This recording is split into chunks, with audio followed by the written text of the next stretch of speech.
Welcome. Episode 3. Welcome to episode 3 of Old Fashioned Marketing, where Raja Walia, CEO of GNW, and Andrea Lechner-Becker, Chief Strategy Officer of GNW. That's new, by the way. Very new. We should probably address this. We did, though, on the live that we did. If you missed the live, you missed the Stanley. If you missed the live, you missed out. You got to start really following us on LinkedIn, following us on YouTube, you know, so that you don't miss a thing, okay? Because we do giveaways, because we're traditional marketers. We like some good old-fashioned marketing. Some so good we like a good old-fashioned giveaway. Yeah. Don't you know? Don't you know?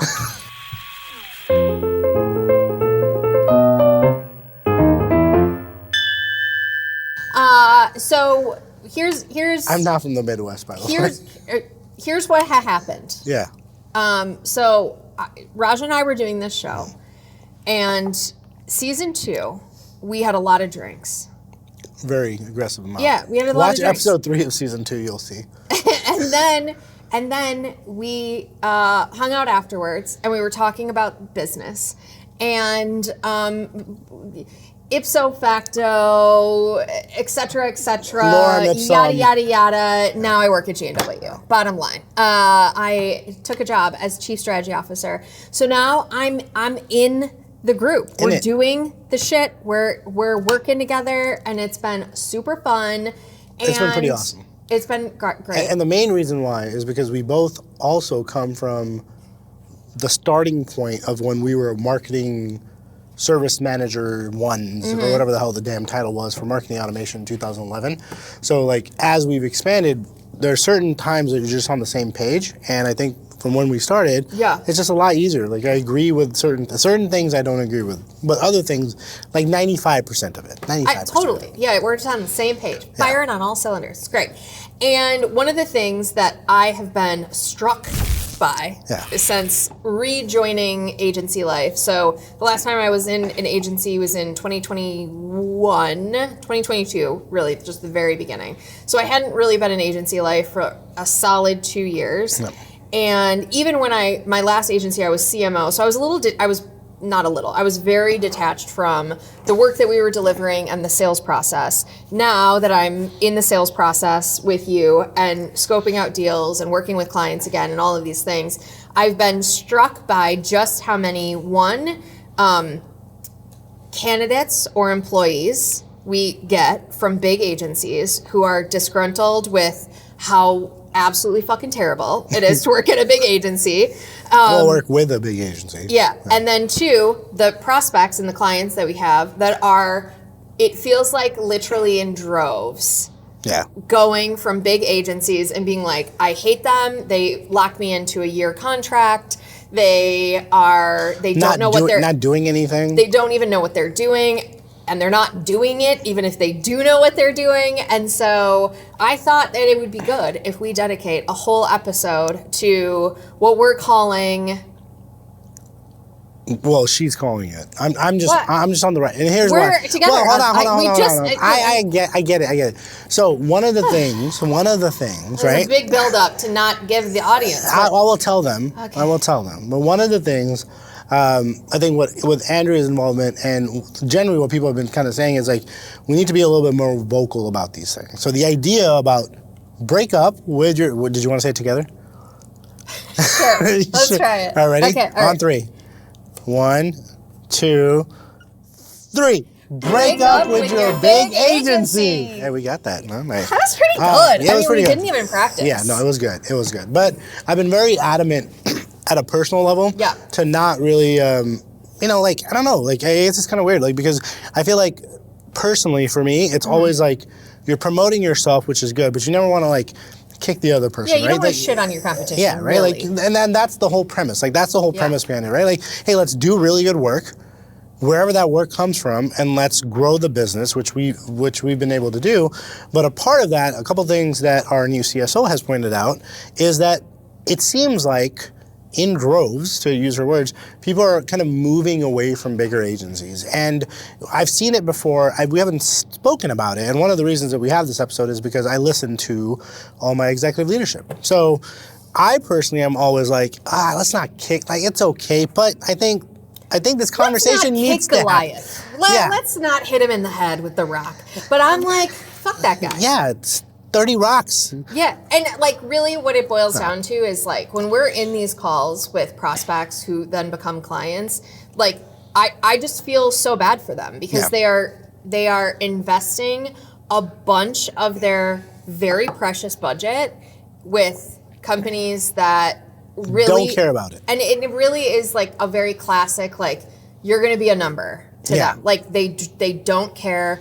Like, even if you're GE or Apple or Uber, like, even if your brand is huge, you still are going to be a very small fish in their huge pond. All they're going to want to do is figure out what additional division of your company they can go work with. Like, they really are not focused on educating their internal team. So that's been the other crazy thing about hiring some people from bigger agencies is like training and enablement is terrible. Lackluster. And they don't bring people up through the organization. They just hire other people from huge companies who don't have any consulting experience. They just have this work on like big projects, which is fine. But like, I do just think that the value that smaller agencies bring and just the true relationships that we want to build with our customers and make sure that they get the value for this investment I am very passionate about this idea that it really is what people should seek out. And it's really hard to find, actually, because a lot of agencies like us are too busy doing the good work that, like, we're not out talking about it a lot. Or vice versa, right? Like, there's so many points of conversation that because I've worked at bigger agencies. I've subcontracted prior to starting GNW at bigger agencies. And the fundamental difference, even what you've been able to kind of do at GNW is like, hey, let's develop. When we use the term best practices, we're not using a consolidated best practice, right? And when I worked at bigger agencies as someone that was subcontract, it was you do these 1 through 20 things as a line item. And that is it. You don't step outside of it. If something impacts it, you just have them file a ticket with that corresponding system, whatever. Like that is just the fundamentals, right? Because once again, you have to understand the mentality behind these things. Our agency has roughly like 15-ish, 20 people. Every single person that we're training on the 4 P's of marketing. We're training on the concepts and fundamentals of marketing. Multiply that by 50,000 people. That's not gonna fucking happen. Like, and that's what I think generally people just need to understand is that the reason that you said, and the first thing that people say is that you're a number at a bigger agency, because you are. You're the best practice, you are. If you're still using program templates that say we're gonna send an email, open an email, click an email, you're already behind 5 years of technology, because in order to train that X amount of people, from a unified standpoint, you have to have a couple, not like a couple, you have to have best practices in place. And just FYI, that is not the common or the current day best practice at all, right? Because it doesn't involve any of the AI features that every company wants. And I think that is the hardest, it's the hardest point to get across, but also it relates the heaviest is that you're working with consultants that are trained around fundamentals of marketing versus fundamentals of process. And that's why you feel, and this is not me saying it, but that's why companies generally feel that they don't get the best value out of it, because it's, what do you want me to do? Oh, you want me to do this? I will do it in the 5 steps that I know. Let's move on to the next thing. Whereas we are, wait. Why are you doing this thing? Like step 0, right? Not even step 1, step 0. Wait, what's the purpose? What's the motivation? Like, what are you trying to accomplish? Now let's create this thing. And I think that's the biggest disconnect that I've personally seen for all these agencies, or I'm sorry, all these current clients and customers that have come from previous agents or bigger agencies. Well, and I think it's worth saying or talking a little bit about why people make this decision, because I do think that, and the big agencies that we're talking about are like the Accentures, Deloitte, PwCs. All of the really the big agencies. Yeah, like the big four, right? Yeah. The big four. Yeah, or people like them. Like back in the, I don't know, is Blue Wolf still a thing? No, I don't think I so. remember, I don't know, I don't even know if there are. But like, there's all of these like very tech-specific agencies also that are like huge. And if you go to any of the technology conferences, you'll see them because they have the biggest booths. They had a fish, and it's impressive. Don't get me wrong, that fish is flying around. Yeah. But our booth has giveaways. And it's going, but like, I do think like your contract with them is never going to be under 6 figures, you know, and like you're going to get a deck and a big deck, like hundreds of slides of a deck. And it has it has like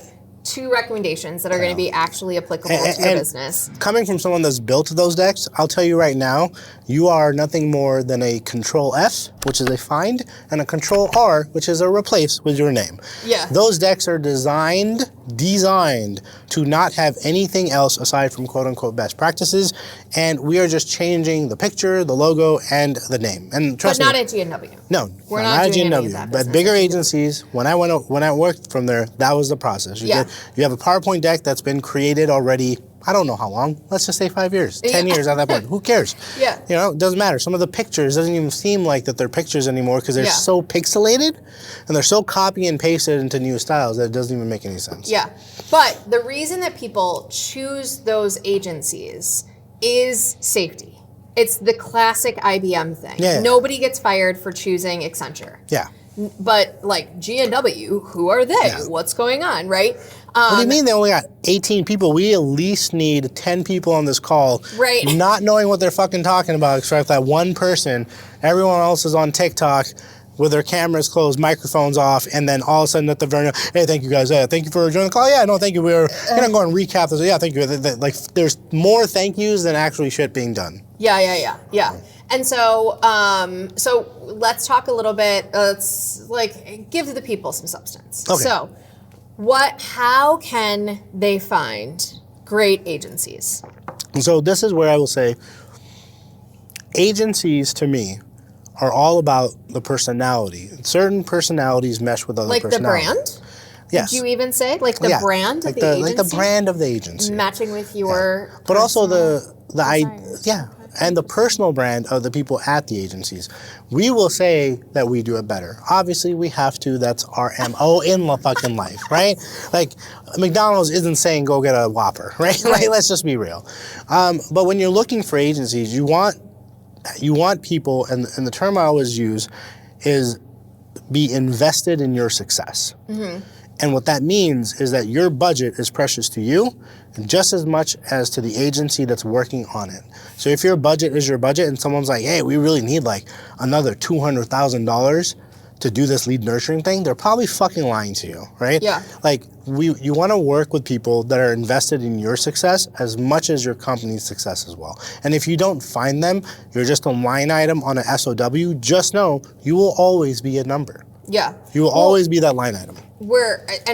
So I think we should like tell the people what kinds of questions to ask. So I think one, to your point around, you want to make sure that you vibe with an agency. One of the ways that you vibe with an agency is you really should ask to meet your account team. Yeah. Who is going to be working my account? And if they can't provide it, that's a red flag. Right. We'll put an animation of a red flag on this video. Like, that is a huge... Every client that we have, whether that's come from an agency, they have talked to the consultant and the lead on the account. Yeah. Because there is not a bait and switch, which is big agencies do that shit all the time. Well, because they have salespeople. Yeah. Whose job it is to sell you how great they are, but they do not deliver the work. Yeah. You can love your salesperson at an agency, but you are spending the entire rest of your project with someone or someone's totally different. So my very first thing that I always tell people is you have to meet the people that you are going to be working on your project with and make sure that you fuck with them. You know what I mean? Like, make sure that you like them, that you guys have a good rapport that you feel like this is somebody that you can have hard conversations with, be honest with. Because the other thing that ends up happening a lot is if there's a lot of this like pomp and circumstance, a lot of what agencies do is we do a lot of discovery to try to understand what we do a lot of discovery. Well, yeah. But everyone pretends to do discovery, even if they don't really do it very well. And part of that whole process is to understand what's going on in your organization. And if you can't be honest with us, it really does add time and therefore money to your engagement. So like you want to try to find somebody that you feel like you can have rapport with, that you feel like you can be honest with, and that is going to be able to help you accomplish your goals. That's my very first tip. Yeah. Can I add one? This is going to be that's just the first tip. No, not a tidbit, but like a direct correlation from what I've learned for working at bigger agencies from when I started GNW. One of the things that we fundamentally do, and I fundamentally believe this as well, is that any project we sign, we don't charge for the discovery for that project, because us as an agency, in order to partner with an agency that is invested in you, we also have to commit some sort of our time to learn what your business process is. Yeah. And this is not a hard sell, this is not a soft sell or sell or whatever it is, but the idea is we never charge for that discovery. Mm-hmm. And if you're being charged for the discovery, just know you're getting sold at that point, because true agencies and true partnerships work on the idea that you and us are in it together to create something, to build something, to help with something. Yeah. And if we cannot do our due diligence of learning what you as an organization does at the very baseline, how are we ever going to be a good partnership? Yeah. So soft sell, hard sell, we don't charge for the discovery process and for any signed contract. Yeah. Okay, so my second tip that I have is, scopes of work are really, I get if you've never worked at a consultancy, they can be very hard to suss out, but a lot of big agencies, what ends up being your deliverable is a deck, literally. Yeah. So I always advise people who are sussing out agency relationships in the scope of work, make sure you focus on what your explicit deliverables are. And if they never have to actually deliver something, create something, build something beyond a deck, then you have an issue. Because what ends up happening is that you have strategists who are in charge of putting together the find and replace deck that you're going to be getting, and that they're going to charge you $250,000. They're going to pretend do some discovery with you. You're going to find some details about your company in there, but mostly it's going to be some bullshit strategy deck. And that's the deliverable of your engagement. That is a red flag. You need to find an organization that is willing to actually then perform the implementation of a technology or at the very least, some sort of architecture diagram, or just something that has a lot more substance, that they're willing to put their feet to the fire and say, we are going to deliver this for you other than a deck. That's my big thing, is when you get a scope of work, make sure that you're very clear about what explicit deliverables you're going to get. And just know, the strategist that she's mentioning is not a practitioner.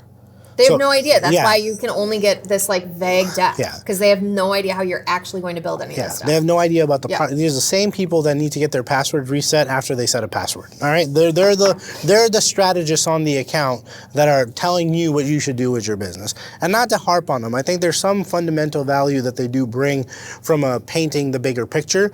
But painting a bigger picture... Sure, someone that graduated Duke last year has a lot of ideas about what businesses should be doing. Honestly, ideas are great, and the art of the possible is great, but it's the probable things, the things that are actionable, those are what's going to get you to that end goal. And if you don't have anyone that does it, then just know you just paid a very, very good price for a slide deck, which, by the way, if you say PowerPoint deck, you are aged.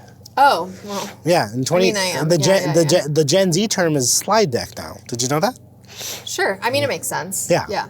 Yeah, and I think what we're saying is, even if you, so do you know who Corporate Natalie is?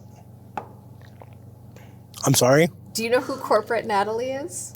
I have no fucking clue who Corporate Natalie is. Corporate Natalie is this girl, this lady, this woman. This and you know human. her? No, I know of her. She's she's like an influencer, TikToker, okay, funny yeah. little business skit kind of lady. And so now I have she's like 3 corporate kids. bro. Like her and corporate bro okay. have a little podcast that they do together. I don't know either. I say little, like it's not a big, it's a big deal. Like it's very well, for at least millions of people know about them. But anyway, so corporate Do those Natalie, millions of people have 3 kids? Because my TikTok is all about fucking Paw Patrol and stuff like that. I'm telling you right now, Paw Patrol, I understand. Sonic, and stuff like yes, okay. Our media consumption is quite different. Okay, Duly cool. noted. Just want to point that out. But so corporate Natalie used to work for a big agency, and she like tells the story often about how she like graduated college and then just goes to be a consultant for this company. She's like, I have no idea what I'm doing. Like that is who you are getting on your account. Is no shade to corporate Natalie. I think she's hilarious and lovely. But like she had no idea what she was doing at 23 going and consulting these businesses. Like that's who you're getting at big agencies, because they have a scale that requires them to hire people and then they have no desire to like really train these people. So they just put these kids on accounts and send them off into the middle of nowhere, and they go on site and the whole thing. So like you just have to be really aware that like if you actually want to get shit done, although they are the safe bet, I think you have to look elsewhere. And I do also think that like my other big tidbit is like if you go to conferences, likely smaller agencies are there, but they're at small fucking booths because we don't have budget for the huge booths, and we also don't have like a dedicated marketer and dedicated teams to do all of this stuff. Like we are doing everything else, scrappy budget, just like we're gonna help you do. And so you have to like really just like take the extra effort to go meet people at the smaller booths. More than halfway at booths, right? There was a booth last year's Adobe Summit. I mean, they had a double-decker booth with an espresso machine and a barista at the very top of their booth. You have any idea how fucking expensive that is? Dude, those are expensive. When I learned how much, like, first of all, you know those chips that you get from Costco, which are like $30? Like, at the Venetian, they charge $350 for the same fucking box. Like, it's the same box. I know it. I buy it on every 2-week basis when my kids run out of it. Right. Right? It's the same box that they charge for. Well, and, like, all of that stuff in Vegas is all, like, through the unions and shit. So you pay astronomical fees for an actual human being to, like, be there and working your booth. It's absolutely insane. IBM had a fucking goldfish. That's what they're spending your money on. Yeah. That's the thing. See?